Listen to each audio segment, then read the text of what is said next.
अब ये जो अबरार का अपने भाई अजीज को रणविजय का डुप्लीकेट बनाने का आइडिया है, इसका रिस्पॉन्सिबल भी रणविजय खुद है। अब स्वास्तिक के सिंबल का नाजी वाले सिंबल से सिमिलैरिटी सबको मालूम है। व्हाट्स इंटरेस्टिंग कि जब रणविजय स्वास्तिक स्टील के वर्कर्स को स्पीच देता है। अब बात करते हैं अजीज के बारे में। And we all know that he is a butcher by profession. लेकिन बुचर ही क्यों? कुछ भी दिखा सकते थे, कोई बिजनेसमैन, कोई असैसिन या फिर कुछ भी, बट उसको बुचर दिखाने के पीछे एक सिंबॉलिक रीजन था। तो कैसे हो भाई लोग? उम्मीद है बढ़िया होगे। तो इजीली ट्रिगर्ड या कंजर्वेटिव्स या फेमिनिस्ट का जो आउटरेज था एनिमल को लेकर उसके रिलीज के टाइम पर, वो सेम आउटरेज दोबारा से इसके ओटीटी रिलीज से मुझे देखने को मिलेगा, इसकी मुझे पूरी उम्मीद थी। मैंने पहले भी इसके बारे में बात करी हुई है कि कैसे हमको एक फिल्म को एक आर्टिस्टिक पर्सपेक्टिव से देखना चाहिए, ना कि एक सोसाइटल इंपैक्ट के पर्सपेक्टिव से। मैंने इसके ऊपर एक थरो डिस्कशन किया हुआ है इस वीडियो में, तुम चाहो तो उस वीडियो को चेकआउट कर सकते हो। जहां बात आती है आर्टिस्टिक सेंस की, वहीं एनिमल को ओटीटी पे रिवॉच करने के बाद मैंने कुछ डिटेल्स नोटिस करी एंड आई रियलाइज कि Sandeep Reddy Vanga as a director is really good with intricate details जो कि फिल्म के नैरेटिव को ओवरऑल एनहांस करती हैं, फिर चाहे वो फोरशैडोइंग हो या फिर विजुअल डिटेल एटसेट्रा। और ऐसी बहुत सी डिटेल्स इस पूरे फिल्म के थ्रू आउट फैली हुई हैं और आज की इस वीडियो में हम उन्हीं पर बात करने वाले हैं। So in today's video I will be telling you about 26 hidden details I noticed in Animal movie. बिना और टाइम वेस्ट किए शुरू करते हैं, स्टे ट्यून्ड।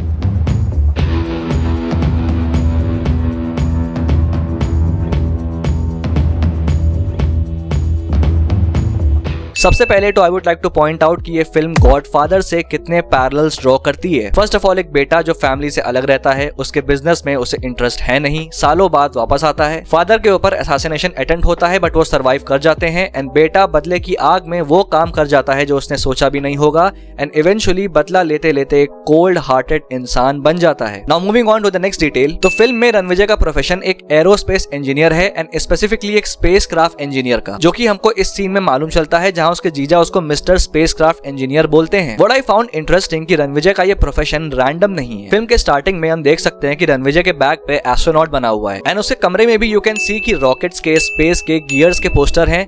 उसके बेड पे भी एस्ट्रोनॉट के फिगर्स हैं। मतलब कि स्पेसक्राफ्ट इंजीनियरिंग वाज समथिंग जिसके लिए रणविजय बचपन से ही पैशनेट है and these minute details by the director show की ऐसी छोटी चीजों के लिए भी उन्होंने सेटअप और बैकग्राउंड दिया हुआ है। अब जैसा कि मैंने बताया कि रणविजय एक स्पेसक्राफ्ट इंजीनियर है, लेकिन कोई भी ऐसे डायरेक्टली स्पेसक्राफ्ट इंजीनियर नहीं बनता है। सबसे पहले एरोस्पेस इंजीनियर की डिग्री होती है जिसके फर्स्ट ईयर में इस फील्ड के सारे सेक्टर्स को एक फाउंडेशनल लेवल पे पढ़ाया जाता है। फिर उसके बाद से स्टूडेंट्स एक पर्टिकुलर फील्ड को चूज करते हैं जिसमें कि वो स्पेशलाइज करते हैं, जैसे कि रणविजय ने स्पेसक्राफ्ट इंजीनियरिंग में किया। बट फाउंडेशन ईयर में एयरक्राफ्ट और स्पेसक्राफ्ट के अलावा एरोस्पेस इंजीनियर्स वेपन सिस्टम भी डिजाइन करना सीखते हैं, विच एक्सप्लेन्स कि रणविजय को वेपन्स हैंडलिंग और असेंबली की इतनी नॉलेज कैसे है और वो क्यों हथियारों के मैन्युफैक्चरिंग में अपना डिजाइन इनपुट देता है। इनफैक्ट जो गैटलिंग गन भी क्रिएट होती है वो भी रणविजय के ही क्रिएट किए हुए डिजाइन पर बेस्ड होती है। इसी गैटलिंग गन से आते हैं नेक्स्ट डिटेल पे। अब जैसा हमने देखा कि रणविजय की ये स्पेशल गैटलिंग गन एक बड़े से वुडन बॉक्स में पैक्ड होती है। अब रिवॉच में मैंने नोटिस किया कि वरुण को मार देने के बाद जब रणविजय अपने कजिन्स के साथ खाना खा रहा होता है तो वो गन वाला वुडन बॉक्स हम उनके पीछे देख सकते हैं और उस बॉक्स की तरफ इशारा करते हुए रणविजय पूछता भी है अपने कजिन से कि फ्रेडी इसका डेमो देने कब आएगा। रणविजय के बचपन के सीक्वेंस के दौरान उसके क्लास में एक बोर्ड लगा होता है जिसमें बहुत सी चीजें लगी रहती, बट अगर बॉटम राइट कॉर्नर पे ध्यान दो तो एक नॉवेल के कवर की ड्राइंग है जिसका नाम है द अवेकनिंग। द अवेकनिंग एक नॉवेल है जिसको केट चॉपिन ने लिखा है। इंटरेस्टिंग बात यह है कि ये नॉवेल कहानी है एडना नाम के एक औरत की जो कि पॉन्टेलियर नाम के एक रिच फैमिली को बिलोंग करती है एंड इस नॉवेल का बेसिक प्लॉट ही यही है कि कैसे एडना अपने अनऑर्थोडॉक्स नेचर और अपने साइकोलॉजिकल कम्प्लेक्सिटी से डील करती है जो कि उसको उसके फैमिली से एकदम अलग कर देता है एंड इवेंचुअली उसके डाउनफॉल का भी रीजन बनता है। अब एनिमल भी सिमिलर प्रेमिस पे वर्क करती है कि कैसे रणविजय जो कि एक वेल्दी फैमिली को बिलोंग करता है और अपने अनऑर्थोडॉक्स नेचर और साइकोलॉजिकल कम्प्लेक्सिटी से डील करता है which leads to his eventual downfall. ये एक बहुत ही स्मॉल लेकिन अमेजिंग डिटेल है जो कि 1 सेकंड से कम के लिए भी स्क्रीन पर रहती है। हमें क्लियरली दिखाया गया है कि रणविजय माइकल जैक्सन का कितना बड़ा फैन है, evident from the posters on his wall. अब जब रणविजय अमेरिका से लौटता है तो उसके हेयर स्टाइल पे ध्यान दो तो वो माइकल जैक्सन के म्यूलेट हेयर स्टाइल से इंस्पायर्ड है एंड पार्टी में एंट्री भी वो मून वॉक करते हुए करता है। अब इसी सीन में रणविजय स्कूल का एक सॉन्ग आता है, लेकिन ये पहली बार नहीं है जब हम इस सॉन्ग को सुन रहे होते हैं। जब बचपन में रणविजय अपने डैड के बर्थडे की टॉफीज बांट रहा होता है तो हम बैकग्राउंड में भी इस सॉन्ग को सुन सकते हैं अगर ध्यान से सुनो तो। जैसा मैंने कहा कि फिल्म में ऐसे बहुत सी डिटेल्स या डायलॉग्स हैं जो कि फिल्म में आगे क्या होने वाला है इसको फोरशैडो करते हैं। जैसे कि बचपन में रणविजय की माँ जब उससे कहती है कि पापा का एक क्लोन बना लेंगे तो रणविजय कहता है कि क्लोन में टाइम लगेगा, बॉडी डबल बनाना पड़ेगा एंड आगे चल के he makes a body double. ऐसे ही एक और डायलॉग है जो कि पहली बार में लगता है कि नॉर्मल था बट इट वाज नॉट। जब वरुण रणविजय से पूछता है कि तुम लाइफ में क्या करना चाहते हो तो रणविजय का रिप्लाई होता है कि आप सुन पाओगे। अब आगे फिल्म में हमको मालूम है कि रणविजय क्या क्या करता है और किस हद तक करता है। इनफैक्ट ये सब कुछ जब वो चर्च के फादर को बताता है तो वो उल्टी कर देते हैं। तो लाइक रियली वो जो करता है वो कुछ लोग एक्चुअली में नहीं सुन पाएंगे। और फिर वरुण कहता है कि देखते हैं कि तुम क्या करते हो, तो रणविजय कहता है कि आप देख भी नहीं पाओगे। दैट्स ऑल्सो ट्रू, क्योंकि वरुण तो जिंदा ही नहीं बचता है रणविजय के रैम्पेज को विटनेस करने के लिए। अब सबसे बड़ा कंफ्यूजन जो कि व्यूअर्स के बीच में है कि आखिर ये रणविजय है या फिर अजीज, और इसको लेकर न्यूमरस थ्योरीज भी हैं। मेरी भी कुछ हैं जो कि तुम इस वीडियो में चेकआउट कर सकते हो। बाकी एक थ्योरी है जो कि लोग इस चीज को सपोर्ट करने के लिए यूज कर रहे हैं कि ये अजीज नहीं रणविजय है। वो थ्योरी है ये बंदर वाली कहानी। एंड व्यूअर्स ने पॉइंट आउट किया कि अपने जीजा से लड़ते वक्त भी वो एक बंदर वाली कहानी को मेंशन करता है। वेल जो मंकी स्टोरी यहाँ पे ये ओल्ड रणबीर कपूर सुना रहा है और जिस मंकी स्टोरी का जिक्र रणविजय करता है वहाँ पर वो दोनों मंकी स्टोरीज अलग अलग हैं। ध्यान से सुनो तो वो कहता है कि इसको वो बंदर वाली कहानी पता है जो तलवार लेके राजा की रक्षा करना चाहता है। वेल यहाँ कहानी कुछ यूं है कि एक राजा का इंसानों पर से विश्वास उठ जाता है तो वो एक बंदर को लेके आता है अपनी रक्षा करने के लिए और उसको तलवार चलाना सिखाता है। एक बार राजा सो रहा होता है तो उसके गर्दन पे एक मक्खी आके बैठ जाती है और उस मक्खी को मारने के लिए वो बंदर उस तलवार को राजा की गर्दन पे ही चला देता है। तो ओल्ड रणबीर कपूर ने जो कहानी सुनाई वो अलग है और यहाँ पे जो ये कहानी है ये अलग है। अब जहाँ रणविजय के बंदर वाली स्टोरी पर बात हो गई, वहीं इस ओल्ड रणबीर कपूर के इस वाले बंदर की स्टोरी पर भी आते हैं। अब इस स्टोरी का फिल्म में एक्चुअल कॉन्टेक्स्ट क्या है ये हमको नहीं बताया गया है। थ्योरीज काफी हैं बट एग्जैक्टली क्या है ये हमको नहीं पता। और थोड़ा सा और सोचने के बाद मैंने रियलाइज किया कि व्हाट इफ संदीप रेड्डी वांगा ने ये बंदर वाली स्टोरी सिर्फ और सिर्फ क्रिटिक्स को ही मॉक करने के लिए बनाई हो और स्टोरी से इसका कोई ताल्लुक ना हो। अब उस कहानी में जो राजा की बेटी होती है जिसको बंदर छेड़ता है, वो बेटी रिप्रेजेंट करती है बॉलीवुड के वही टिपिकल कैरेक्टर्स और स्टोरी टेलिंग को, और वो बंदर रिप्रेजेंट करता है संदीप रेड्डी वांगा को, जो कि इस टिपिकल स्टोरी टेलिंग को छेड़ता है अपनी रॉ स्टोरी टेलिंग से। एंड फिर वो मंत्री जो कि अपने आप को तलवार मारने की एक्टिंग करता है इस उम्मीद में कि वो बंदर भी खुद को मार ले। वो मंत्री रिप्रेजेंट करते हैं उन क्रिटिक्स, उन ऑडियंस या फिर उन डायरेक्टर्स को जो कि इस उम्मीद में है कि संदीप रेड्डी भी उन्हीं के बनाए हुए इन फिल्म मेकिंग स्टीरियोटाइप्स को फॉलो करेगा। बट देन संदीप रेड्डी उसी बंदर की तरह ये दिखाते हुए कि हाँ मैं फॉलो कर रहा हूँ, लेकिन एंड में ये मेरा एक इंटरप्रिटेशन है इस चीज को लेके। अब एक और बहुत ही बड़ी चीज जो कि इस फिल्म के बारे में लोग पॉइंट आउट कर रहे हैं वो है पुलिस की एब्सेंस, कि भाई वो मार रहा है इतने लोगों को लेकिन पुलिस कहाँ है। तो सबसे पहले काउंट करते हैं कि कितने इंस्टेंसेस हैं जहाँ पे रणविजय वायलेंस करता है। पहला जब AK-47 चलाता है, दूसरा वरुण को मारता है, तीसरा होटल में, और चौथा अबरार से fight. Now let me again remind कि Balbir Singh is one of the most powerful and influential businessman of India. तो पहले रणविजय जहाँ गोली चलाता है वो कॉलेज बलबीर सिंह का होता है, फिर वो जहाँ गैटलिंग गन से असरार और उसके लोगों को मारता है वो उसका अपना खुद का होटल होता है, जिसके प्रीमिस में होने वाली चीजों को वो आराम से कवर अप कर सकता है। और जब वो वरुण को मारने जाता है तो अंदर जाने से पहले उसका कजिन उससे कहता है कि जैमर एक्टिवेट है पूरे एरिया में, 1 घंटे तक कोई फोन कॉल या वीडियो कॉल नहीं कर सकता। एंड लास्ट फाइट एक प्राइवेट एयर स्ट्रिप पे होती है। और ऐसा नहीं है कि पुलिस है नहीं, जब बलबीर सिंह का बॉडी डबल मारा जाता है तो ये कौन है आखिर। Balbir Singh has enough money and power to cover up for such things, और ये फिल्म प्रॉपर्ली इस चीज को एस्टैब्लिश करती है। फिल्म का टाइटल है एनिमल, और क्लियरली रणविजय के अंदर एनिमलिस्टिक टेंडेंसीज हैं। इवन ये चीज रणविजय के अटैक करने के तरीके से भी एविडेंट है। इफ यू नोटिस तो हैंड टू हैंड कॉम्बैट में रणविजय हमेशा सामने वाले के गले पे अटैक करता है। इवन जब गीतांजलि कहती है कि उसके फादर मर जाते तो वो चाटा नहीं मारता, गला पकड़ता है। Similarly what an animal does, अपने प्रे के नेक रीजन पे वार करना उसको सबड्यू करने के लिए। जब एनिमल का फाइनल टाइटल रिवील होता है वरुण की डेथ के बाद से, तो सीन तुरंत एक टीरेक्स टॉय की तरफ कट हो जाता है जो ऐसे बाकी टॉयज के बीच में रखा है। बट नोटिस करो कि बाकी सारी चीजें दिखाने से पहले टीरेक्स दिखाया जाता है। एंड नॉट जस्ट दैट, वो टीरेक्स भी फोकस में नहीं है,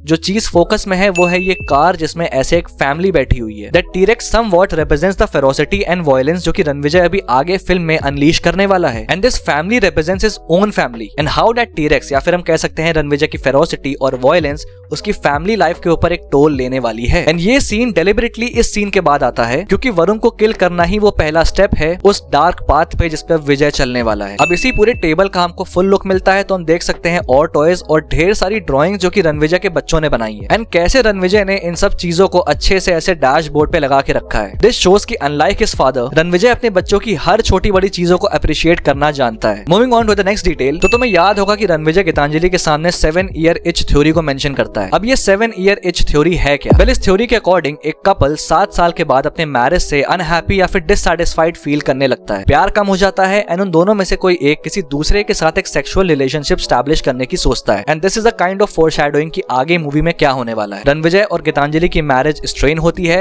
एंड रणविजय किसी दूसरे के साथ सेक्सुअल रिलेशनशिप स्टैब्लिश करता है। अब ये पॉइंट ले चलता है हमको हमारी नेक्स्ट डिटेल पे। जब रणविजय फाइनली जोया को एक्सपोज कर देता है तो जोया उसे बॉडी डबल वाला प्लान बताती है। अब ये जो अबरार का अपने भाई अजीज को रणविजय का डुप्लीकेट बनाने का आइडिया है, इसका रिस्पॉन्सिबल भी रणविजय खुद है। याद करो, जोया कहती है कि जब रणविजय ने असरार को मारा तो अबरार ने रणविजय के बारे में सब कुछ पता लगाया, स्कूल लाइफ से लेके आज तक सब कुछ। तो उसको ये बात भी पता चली होगी कि कैसे बलबीर सिंह का बॉडी डबल बना के असरार को चकमा दिया गया एंड ये अजीज को रणविजय बनाने वाला प्लान भी असरार की डेथ के बाद ही शुरू हुआ। तो ये एक हाई पॉसिबिलिटी है कि अबरार को ये आइडिया रणविजय की वजह से ही मिला। फिर इसी सीन में जब जोया रणविजय से कहती है कि वो इससे बेहद प्यार करती है तो रणविजय यकीन नहीं करता है एंड इसीलिए अपना प्यार साबित करने के लिए वो उसको एक ऐसा टास्क देता है जो कि वो सोच भी नहीं सकती, to lick his shoe. And जब जोया एक्चुअली में रेडी हो जाती है ये करने के लिए तो वो तुरंत वहां से चला जाता है, नॉट बिकॉज ऑफ प्राइड और समथिंग, बट वो समझ जाता है कि जोया सच में उससे प्यार करती है लेकिन वो जोया से प्यार नहीं करता। एंड ही अंडरस्टैंड्स कि कैसा होता है कि जब आप किसी से बेहद प्यार करते हो और आपको पलट के वो प्यार नहीं मिलता है। And this is also a reason कि वो सिंपैथेटिक हो जाता है उसके लिए और उसको जान से नहीं मारता। अब स्वास्तिक के सिंबल का नाजी वाले सिंबल से सिमिलैरिटी सबको मालूम है। व्हाट्स इंटरेस्टिंग कि जब रणविजय स्वास्तिक स्टील के वर्कर्स को स्पीच देता है तो वो कहता है कि 3 महीने में वो अपने पापा के साथ लौटेगा। अब देखो कि वो 3 को फिंगर्स पे कैसे डिनोट करता है, इंडेक्स, मिडिल फिंगर और थंब से। एंड ये एक्चुअली में जर्मन तरीका है 3 कहने का और नाजी कहां से आते हैं सबको मालूम है। एंड हिटलर की ही तरह रणविजय भी एक प्रोएक्टिव स्पीच देता है जिसमें वो वायलेंस करने की बात करता है। इवन वो काइंड ऑफ एक हाफ नाजी सैल्यूट भी करता है। एंड ऑल दिस व्हाइल उसके पीछे स्वास्तिक का सिंबल है। ऑल्सो नोटिस वन थिंग कि जैसे स्वास्तिक के सिंबल में 4 डॉट्स होते हैं वो स्वास्तिक स्टील के सिंबल में नहीं है, तो यानी ये कंप्लीट स्वास्तिक का सिंबल नहीं है। And now it explains the visual symbolism of this scene and क्यों स्वास्तिक के सिंबल को यूज करने का क्रिएटिव डिसीजन लिया गया। अब इसी स्पीच के दौरान नोटिस करो कि रणविजय कैसे आंख घुमा के चारों तरफ देख रहा है। एक होता है कि आप स्पीच देते वक्त पूरे क्राउड को देखते हो, which creates a kind of engagement with the crowd, but यहाँ नोटिस करो कि रणविजय कैसे देख रहा है। He is actually not looking but scanning the crowd, and वो इस क्राउड में सबके फेशियल एक्सप्रेशंस को देख रहा है ये पता करने के लिए कि कहीं इनके बीच कोई ऐसा मोल तो नहीं है जो कि उसके फादर के ऊपर हुए हमले में इन्वॉल्व हो। एंड वो ऐसा स्पेशली उस टाइम करता है जब सब लोग चीयर कर रहे होते हैं, because he is trying to find out that one person जो कि डरा हुआ होगा और चीयर नहीं कर रहा होगा और रणविजय की कई बातों से इंटिमिडेट भी हो रहा होगा। एक और डिटेल मैंने संदीप रेड्डी वांगा की स्टोरी टेलिंग में नोटिस करी कि जब उनके प्रोटैगनिस्ट का डाउनफॉल शुरू होने वाला होता है तो वो गिर जाता है या बेहोश हो जाता है और एक पैनिंग शॉट में उसको पड़े हुए दिखाया जाता है। अर्जुन रेड्डी में भी यही होता है, कबीर सिंह में भी और एनिमल में भी। और तीनों मूवीज में ये एग्जैक्ट पॉइंट होता है जहाँ पे कैरेक्टर की ऐसी की तैसी होना शुरू हो जाती है, फिजिकली भी और मेंटली भी। फिल्म में एक पॉइंट पे रणविजय अपनी मेट पे गुस्सा जाता है क्योंकि वो उससे साइन लैंग्वेज में बात कर रही होती है, बट देन बाद में रणविजय खुद साइन लैंग्वेज में मेट से बात करता है। एंड व्हाट्स इंटरेस्टिंग कि ये स्पेसिफिकली अबरार के इंट्रोडक्शन से पहले होता है। एंड रणविजय का ऐसे साइन लैंग्वेज में बात करना काइंड ऑफ एक इंडिकेशन की तरह वर्क करता है आने वाले विलन के लिए, बिकॉज वो विलन भी साइन लैंग्वेज में बात करता है। रिमेंबर जब रणविजय का बेटा कहता है कि पापा आप हीरो हो, look at the way the kid says it with purity and conviction. And then वो गीतांजलि से भी सेम चीज कहने को बोलता है एंड गीतांजलि कहती भी है बट विद जीरो कन्विक्शन। उसने काइंड ऑफ बस कह दिया, इंडिकेटिंग कि how Ranvijay succeeded as a father but failed as a husband. I also love this detail कि जब बलबीर को जो लोग मारने आते हैं उनके गेटअप को देखो तो it is really similar to PUBG and I think it was deliberately done by Sandeep Reddy Vanga, ये बताने के लिए कि जहां लोग एनिमल में वायलेंस के बारे में इतना कॉल आउट कर रहे हैं वहां पर पबजी को लोग भूल जाते हैं जिसने बच्चों के अंदर भर भर के वायलेंस को इंस्टिगेट किया है। एंड अनलाइक एनिमल जो कि अपने ए सर्टिफिकेट से इस बात को क्लियर कर देता है कि ये फिल्म सिर्फ एडल्ट्स के लिए है, पबजी के केस में एक्सेस पे कोई भी रोक नहीं है। अब बात करते हैं अजीज के बारे में and we all know that he is a butcher by profession. लेकिन बुचर ही क्यों? कुछ भी दिखा सकते थे, कोई बिजनेसमैन, कोई असैसिन या फिर कुछ भी, बट उसको बुचर दिखाने के पीछे एक सिंबॉलिक रीजन था। अब जैसा कि रणविजय को एज एन एनिमल दिखाया गया है एंड एक बुचर का काम क्या होता है, एनिमल्स को काटना। So I really love this symbolic detail between the protagonist and antagonist. अब हम देख सकते हैं कि मूवी में रणविजय ईयर बीड पहनता है एंड जो ओल्ड रणबीर कपूर दिखाया गया है उसके कानों में भी सेम बीड है। तो क्या ये कंफर्म रणविजय है? नहीं, क्योंकि सेम ईयर बीड हम अजीज के कान में भी देख सकते हैं, इंप्लाइंग कि कितनी माइन्यूट डिटेल्स पे ध्यान दिया गया है अजीज को रणविजय बनाने के लिए। एंड इस छोटी सी डिटेल से संदीप रेड्डी वांगा इस पॉसिबिलिटी को ओपन करते हैं कि ये अजीज भी हो सकता है। बाकी बात रही आवाज की, तो लारिंग्स की भी सर्जरी होती है जिससे कि आवाज को बदला जा सकता है। So you never know. And में जब जोया वॉमिट करती है तो नोटिस करो कि अजीज फिंगर पे काउंटिंग करता है। He is actually calculating the time कि जब बच्चा पैदा होगा। प्रेगनेंसी में यूजुअली 1 महीने के बाद उल्टियां आना शुरू होती हैं, विच मीन्स अराउंड 8 महीने बचे हैं बच्चा पैदा होने के लिए। एंड देन बलबीर सिंह के पास अराउंड 6 महीने हैं जिंदा रहने के लिए। तो आई हैव अ थ्योरी कि जोया का जो बच्चा है वो एक्चुअली में रणविजय का ही होगा और बलबीर सिंह की डेथ के बाद पैदा होगा, जिसकी वजह से रणविजय को ऐसा लगेगा कि ये बच्चा एक्चुअली में उसके फादर का रीइंकार्नेशन है एज हिज ओन सन, जैसा कि वो कहता भी है कि अगले जन्म में मैं पापा आप बेटा। And this baby can really create a interesting dynamic in animal park और रणविजय को एक बड़े कॉन्फ्लिक्ट में डालेगा। तो फिलहाल के लिए ये मेरी डिटेल्स थी एनिमल फिल्म में। बाकी तुम्हारे क्या थॉट्स हैं इसके ऊपर मुझे कमेंट बॉक्स में लिख के जरूर से बताना, और अगर तुम्हारे पास कोई डिटेल्स हैं तो उसको भी कमेंट बॉक्स में लिख के जरूर से बताना। और अगर वीडियो पसंद आए तो लाइक कर देना, और अगर पहली बार यहाँ पे आए हो तो सब्सक्राइब करना मत भूलना ऐसी और अमेजिंग वीडियोस के लिए। Till then, this is your pop culture nerd signing off. Will see you guys in the next video.